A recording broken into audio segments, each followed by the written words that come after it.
Hi guys, কেমন আছেন সবাই? নিশ্চয়ই সবাই ভালো আছেন, সুস্থ আছেন। আজকে আমার এই ব্লগটা আপনারা দেখতে থাকবেন, নিশ্চয়ই আপনাদের ভালো লাগবে আশা করি। অনেক দিন যাবৎ আপনাদের সঙ্গে ভয়েস রান্না করি, ভিডিও দিই, কিন্তু ভয়েসটা অ্যাড করতে পারি না, এত ব্যস্ত থাকি। সারাদিন অনেক ব্যস্ততার মধ্যে দিন পার হয়ে যায়। এই তো দেখেন, ঈদটা হয়ে গেল, প্রায় 1 মাস হয়ে যাচ্ছে।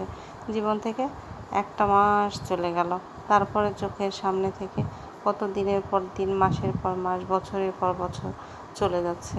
এগুলো জীবন থেকে হারিয়ে যাচ্ছে।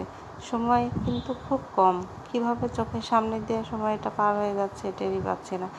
এই সময় এতটা গরম, এতটা কষ্ট, যখন অফিস থেকে বের হই তখন গরমটা অনুভব করতে পারি। আসলে একটা কথা কি জানেন, চাকরি জীবনটা খুব কষ্টের একটা জীবন। অনেকে মনে করেন যে চাকরি করেন, অনেক সুখে আছেন, শান্তিতে আছেন, ভালো আছেন, কিন্তু সকালে যখন অফিস যাই তখন মনে হয়, ইস, আর একটু যদি ঘুমাইতে পারতাম। আর চাকরি জীবনটা এত বাইন্ডিং জীবন। আগে যখন পড়াশোনা করতাম মনে করতাম এই জীবনটা খুব কষ্টের, যদি চাকরি করতাম তাহলে মনে হয় ভালো হতো। কিন্তু না, এখন মনে হয় স্টুডেন্ট লাইফটাই ভালো ছিল। কারণ তখন তাও কিছুটা ফাঁকি দেওয়া যেত, এখন তো আর ফাঁকি দেওয়া যায় না। কিন্তু অনেকেই বলেন, আপু আপনি চাকরি করেন কেন? মেয়েদের তো চাকরি না করলেও চলে। কিন্তু একটা কথা কি জানেন, যে চাকরি না করলেও চলে, কিন্তু চাকরিটা একটা অন্যরকম জিনিস। সেটা চাকরি না করলে তো সময় পার হয় না। তারপরে সব দিক দিয়েই আমি মনে করি প্রত্যেকটা মেয়েদেরই কিছু না কিছু করা উচিত, আমি এটা আশা করি। অনেকে আমাকে অনেক রকমের প্রশ্ন করেন, অনেক কথা বলেন। চাকরিতে অনেক মজাও আছে, আবার অনেক কষ্টও আছে। একটা কথা কি জানেন, 1 মাস শ্রম দেওয়ার পরে যখন 1 মাস পরে বেতনটা পাওয়া যায়, তখন মনে হয় 1 মাসের কষ্টটাই ভুলে যায়। তখন আর মনে হয় না যে চাকরিটা করব না, চাকরিটা ছেড়ে দিব, এটা ওটা। কিন্তু যখন প্রত্যেক দিনের জন্য অফিস যেতে হয়, এইটা কিন্তু খুব কষ্টকর একটা বিষয়। আর অফিস করার পরে শরীরটা এত ক্লান্ত হয়ে যায়, বাসায় আসার পরে মনে হয় যদি একটু রেস্ট করতে পারতাম, কিন্তু রেস্ট করলে তো হবে না, একটু রেস্ট করার পরে আবার রান্না করতে হবে। মেয়েদের জীবনই তো হাতাখুন্তি নিয়ে, তাই না বলেন? প্রত্যেকটা মানুষেরই, যাই যেটাই করুক, রান্নাটা তো করতেই হবে।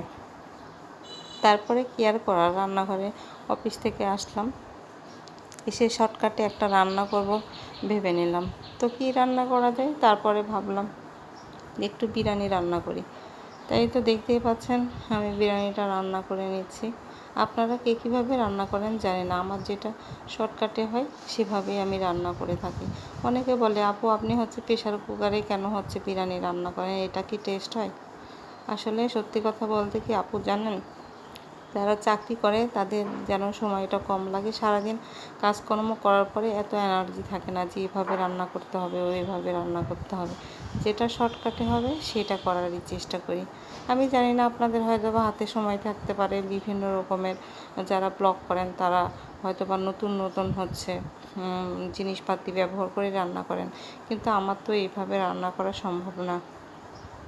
তাই আমি প্রতিদিন যেভাবেই রান্না করে থাকি, একটু একটু করে ভিডিও করে আপনাদের সঙ্গে শেয়ার করি, এই আর কি।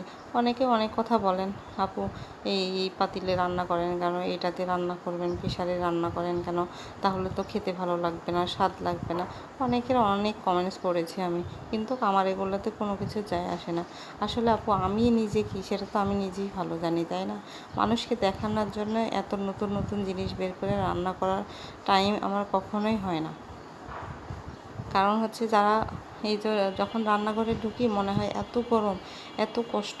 যত তাড়াতাড়ি শর্টকাটে একটু রান্না করে বের হওয়া যায়, সেই কাজটাই আমি করে থাকি। কষ্টটা কিন্তু খুবই অন্যরকম।